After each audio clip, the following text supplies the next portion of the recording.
بالله من الشيطان الرجيم بسم الله الرحمن الرحيم يسبح لله ما في السماوات وما في الأرض له الملك وله الحمد وهو على كل شيء قدير هو الذي خلقكم فمنكم كافر ومنكم مؤمن والله بما تعملون بصير خلق السماوات والأرض بالحق وصوركم فأحسن صوركم وإليه المصير يعلم ما في السماوات والأرض ويعلم ما تسرون وما تعلنون والله عليم بذات الصدور۔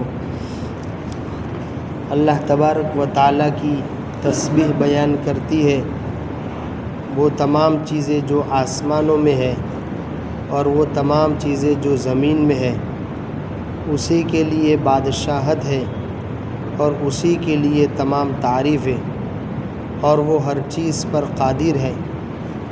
وہی ہے جس نے تم کو پیدا کیا، پھر تم میں سے بعض کافر ہو گئے اور تم میں سے بعض مومن ہوئے، اور اللہ تبارک و تعالی تمہارے اعمال کو دیکھ رہا ہے۔ اس نے آسمان اور زمین کو بامقصد پیدا کیا اور تمہاری صورتیں بنائی، اور تمہاری صورتیں کتنی اچھی بنائی، اور اسی کی طرف لوٹ کر جانا ہے۔ وہ جانتا ہے جو کچھ آسمانوں میں ہے اور جو کچھ زمین میں ہے، اور وہ جانتا ہے اس کو بھی جو تم چھپ کر کرتے ہو اور اس کو بھی جو تم علل اعلان کرتے ہو، اور اللہ تعالیٰ دلوں کے بھیدوں کو جانتا ہے۔ بات چل رہی تھی صدقات کو لے کر، خیرات کو لے کر۔ اللہ تعالیٰ فرماتے ہیں تم خرچ کرو اس میں سے جو ہم نے تم کو دیا ہے، قبل اس کے کہ تم میں سے کسی کے پاس موت آ جائے، پھر وہ کہے میرے رب مجھے ایک مدت تک مؤخر کیوں نہ کیا کہ میں صدقہ کرتا اور نیکوکاروں میں سے ہوتا۔ پھر جب موت کا وقت آ جاتا ہے تو اس وقت آدمی کو احساس ہوتا ہے کہ میں نے بہت ساری نیکیاں چھوڑ دی، صدقہ کرنا بھی چھوڑ دیا، زکوٰۃ دینا بھی چھوڑ دیا، لاؤ اس وقت اپنے مال میں سے کچھ زکوٰۃ دے دوں، اپنے مال میں سے صدقہ خیرات کر دوں۔ موت کے وقت آدمی کو احساس ہوتا ہے۔ حالانکہ ایک روایت میں اللہ کے رسول صلی اللہ علیہ وسلم سے پوچھا گیا کہ کون سا صدقہ اجر کے اعتبار سے بڑھا ہوا ہے، تو آپ علیہ الصلاۃ والسلام نے فرمایا کہ تو صدقہ کرے اس حال میں کہ تو تندرست ہے۔ اب تندرست ہونے کی وجہ سے تجھے زیادہ جینے کی امید بھی ہے، شحیح اور تجھے مال کی حرص بھی ہو، تخشى الفقر تجھے اس بات کا ڈر ہو کہ تو خرچ کرے گا تو غریب ہو جائے گا، مفلس ہو جائے گا، وتأمل الغنى اور مال جمع کر کے رکھنے میں تجھے مالداری کی امید بھی ہو کہ تو مالدار رہے گا، ایسی حالت میں خرچ کرنا یہ بہتر ہے۔ بالمقابل اس کے اللہ کے رسول صلی اللہ علیہ وسلم نے فرمایا کہ تو صدقات میں دیر نہ کر، یہاں تک کہ جب جان حلق کو آنے لگ گئی، موت کا وقت قریب ہے، اب آدمی بول رہا ہے کہ میرے مال میں سے فلاں کو اتنا دے دینا، میرے مال میں سے فلاں کو اتنا دے دینا۔ ارے کیا میرے مال میں سے فلاں کو اتنا دے دینا، قد کان لفلان وہ تو فلاں کا ہو چکا، یعنی اب تو 2/3 مال ورثہ کا ہونے جا رہا ہے، اور اس مال میں تیرا 1/3 مال میں تیرا حق ہے، اور تو چاہتا ہے کہ سارا کا سارا راہ خدا میں لوٹا دوں۔ کوئی ثواب نہیں ہے، بلکہ اوپر سے گناہ ہے کہ آدمی ورثہ کا حق مارنے جا رہا ہے، قریبی رشتہ داروں کو جو مال اس کے مرنے کے بعد ملنے والا ہے ان کا حق چھین رہا ہے، صدقات کا بھی ثواب نہیں ملا، اوپر کا اپنے ورثہ کا حق وہ مارنے جا رہا ہے، اس کا گناہ اس کو ملے گا۔ تو آدمی موت کے وقت کہتا ہے اللہ تعالیٰ کو، لولا اخرتنی الی اجل قریب، تو نے میری موت مؤخر کیوں نہ کر دی، فاصدق واکن من الصالحین، میں صدقہ کرتا اور نیکوکاروں میں سے ہوتا، لیکن ولن یؤخر اللہ نفسا اذا جاء اجلها، جب اللہ تعالیٰ کسی نفس کو مؤخر نہیں کرتے جب اس کی موت کا وقت آ جاتا ہے، واللہ خبیر بما تعملون، اور اللہ تعالیٰ تمہارے اعمال سے باخبر ہے۔ اس کے بعد سورت ہے، اس کا نام ہے سورۃ التغابن۔ یہی لفظ آئندہ سورت میں آ رہا ہے، یوم یجمعکم لیوم الجمع ذالک یوم التغابن، یہ قیامت کا دن ہے یوم التغابن، جیسے قیامت کا دن یوم الجمع ہے، اسی طرح اس کا ایک دن یوم التغابن ہے، اسی لفظ سے پوری سورت کا نام تغابن رکھا۔ اس کو تغابن کیوں کہتے ہیں؟ مفسرین نے بہت سارے اقوال نقل کی ہیں۔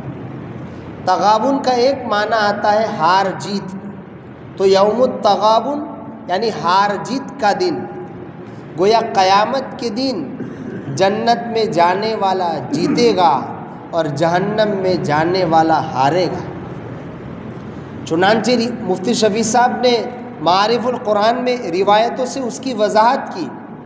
روایتوں سے پتہ چلتا ہے کہ قیامت کے دن جب جس کو جنت میں بھیجا جائے گا تو جنت میں بھیجے جانے سے پہلے اس کو جہنم کا بھی ٹھکانہ بتایا جائے گا کہ اگر تو ایمان نہ لاتا تو جہنم میں سے تیرا یہ ٹھکانہ ہوتا۔ اسی طرح جس شخص کو جہنم میں ڈالا جا رہا ہے اس کو بھی جنت کا ٹھکانہ بتایا جائے گا، اور یہ کہا جائے گا اگر تو ایمان لاتا تو تجھے یہ جنت میں یہ جگہ تجھے ملتی۔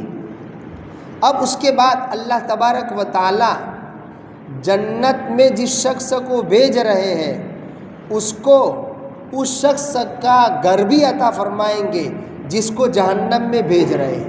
تو گویا جنت میں جانے والا جہنم میں جانے والے شخص کا جنت میں جو ٹھکانہ تھا وہ لے کر جیت رہا ہے، یوم التغابن، ہار جیت کا دن۔ اور جس شخص کو اللہ تبارک و تعالی جہنم میں بھیج رہے ہیں اس کو اس شخص کا ٹھکانہ دیں گے جس کو اللہ تعالیٰ نے ایمان لانے کے نتیجے میں جنت میں بھیجا، اس کا ٹھکانہ جو جہنم میں تھا وہ جہنمی کو دے رہے ہیں، گویا اس طرح وہ جہنم میں جا کر اس ٹھکانے کو حاصل کر کے ہار رہا ہے، یوم التغابن، جیتنے اور ہارنے کا دن۔ اسی طرح یوم التغابن کا ایک معنی آتا ہے دھوکہ دینا۔ تو اب اس صورت میں ترجمہ ہوگا ظہور التغابن، دھوکے کے ظاہر ہونے کا دن۔ دنیا میں جتنے لوگ کفر کر کے، نفاق کر کے، اعمال میں چوری کر کے اللہ کو دھوکہ دے رہے ہیں، ان کا دھوکہ قیامت کے دن کھل جائے گا، سب کا دھوکہ سامنے آ جائے گا۔ کافر دھوکہ دے رہا ہے، منافق دھوکہ دے رہا ہے، مومن بھی کبھی اعمال میں کوتاہی کر کے گویا اللہ کو دھوکہ دینے کی بات کرتا ہے۔ یہ جتنے بھی لوگ دھوکہ دے رہے ہیں، یوم ظہور التغابن، دھوکے کے ظاہر ہونے کا دن وہ ہے، اللہ کے سامنے سب کا دھوکہ دینا کھل کر آ جائے۔ اسی طرح نمبر 3 تغابن کہتے ہیں خسارے کا دن، حسرت کا دن، گھاٹے کا دن۔ گویا یہ وہ دن ہوگا جس دن ہر شخص حسرت کرے گا۔ مفسرین نے لکھا ہے گویا کافر تو حسرت کرے گا ہی کہ کاش کہ ایمان لے آتا تو جہنم میں نہ جاتا، کاش کہ رسول کی بات مان لیتا، کاش کہ قرآن پر ایمان لے آتا، کاش کہ مومنین جو باتیں کہہ رہے تھے کہ ایک دن آنے والا ہے اس دن ہم تم سے بدلہ لیں گے. ایک دن آنے والا ہے, ایک دن ضرور بھی ضرور دوبارہ زندہ ہونا ہے. کاش کہ میں یہ باتیں مان لیتا تو آج میں جہنم میں نہ جاتا. اس طرح کافر تو حسرت کرے گا ہی. مفسرین نے لکھا ہے مومن بھی حسرت کرے گا کہ کاش کہ 2 عمل زیادہ کر دیے ہوتے. ایمان تو لایا ہے, اس کی وجہ سے جنت میں جا رہا ہے, لیکن اونچے اونچے درجات کو دیکھ کر سوچے گا کاش کہ پوری زندگی سجدوں میں گزار دی ہوتی. کاش کہ پوری زندگی میں مال اپنے پاس رکھتا ہی نہیں, سارا کا سارا خیرات کر دیتا تو اور زیادہ مجھے اچھا اجر یہاں ملتا. ایک روایت میں اللہ کے رسول صلی اللہ علیہ وسلم نے ارشاد فرمایا انسان کو اس مجلس پر بھی حسرت ہوگا, اس بیٹھنے پر بھی حسرت ہوگا جس بیٹھنا آدمی بیٹھا لیکن اس میں اللہ کا ذکر نہ کیا. جو مجلس اللہ کے ذکر سے خالی رہ گئی ہوگی اس مجلس پر بھی آدمی قیامت کے دن حسرت کرے گا. اس کا جو اجر اس کو ملنے والا ہوگا, ثواب جو اس کو ملے گا, اس مجلس میں اللہ کا ذکر نہ کرنے کی وجہ سے جس ثواب سے وہ محروم رہ رہا ہے, جس اجر سے وہ محروم رہ رہا ہے, اس اجر کو دیکھ کر وہ حسرت کرے گا. سورۃ التغابن, یہ ہے تغابن, حسرت کا دن, دھوکے کے ظاہر ہونے کا دن, ہار جیت کا دن. اس کا آغاز ہو رہا ہے یسبح للہ ما فی السماوات و ما فی الارض. اللہ تعالیٰ کی پاکی بیان کرتی ہے آسمان و زمین کی تمام چیزیں. وہ ساری مخلوقات اللہ تعالیٰ ہی کے گن گاتی ہے, اللہ ہی کی حمد کرتی ہے, اللہ ہی کو تمام عیوب سے پاک قرار دیتی ہے, اپنا خالق و مالک اللہ ہی کو جانتی ہے. لہ الملک, اسی کے لیے بادشاہت ہے, آج بھی ہے, اور قیامت کے دن اس کا اچھی طریقے سے ظہور ہو جائے گا. اللہ تعالیٰ قیامت کے دن سارے انسانوں کو مار کر کہیں گے این الملک الجبارون, ارے آج ظالم بادشاہ کہاں ہے, آج سلطنت کہاں ہے, انا الملک. پھر اللہ تعالیٰ خود ہی جواب دیں گے, کسی کی جانب سے کوئی جواب نہیں ملے گا, میں ہی بادشاہ ہوں, آج میری ہی سلطنت ہے. تو قیامت کے دن اچھی طریقے سے اس کا ظہور ہو جائے گا. وَلَهُ الْحَمْدُ, جب بادشاہت اسی کی ہے, حقیقی بادشاہ وہی ہے, بادشاہوں کا بادشاہ, مالکوں کا مالک وہی ہے, تو پھر تعریف بھی کس کی ہونی چاہیے, حقیقت میں اسی اللہ کی تعریف ہونی چاہیے. اتنا ہی نہیں, وَهُوَ عَلَى كُلِّ شَيْءٍ قَدِيرٌ, اللہ تعالیٰ ہر چیز پر قادر ہے. تو ساری مخلوق اللہ کی تسبیح بیان کرتی ہے, بادشاہت بھی اسی کے لیے ہے, تمام تعریفیں اسی کے لیے, اور وہ ہر چیز پر قادر ہے. اور اس سے بڑھ کر هو الذی خلقکم, وہی ذات ہے جس نے تم کو پیدا کیا. تو انسانوں کا پیدا کرنے والا بھی وہ اللہ ہے. تو اس کے نتیجے میں ہونا تو یہ چاہیے تھا کہ ساری کی ساری انسانیت ایک اللہ کو اپنا خالق مانتی, ایک اللہ کو اپنا معبود مانتی, ایک اللہ کی تعریف کرتی اور بت پرستی غیر اللہ کی عبادت چھوڑتی. لیکن ہوا کیا, فَمِنْهُمْ كَافِرٌ وَمِنْكُمْ مُؤْمِنٌ, تم میں سے بعض تو اللہ ہی کو مانتے نہیں ہیں اور بعض ہی اللہ پر ایمان لاتے ہیں. اور بھی وضاحتیں آئندہ کریں انشاءاللہ. سبحان اللہ.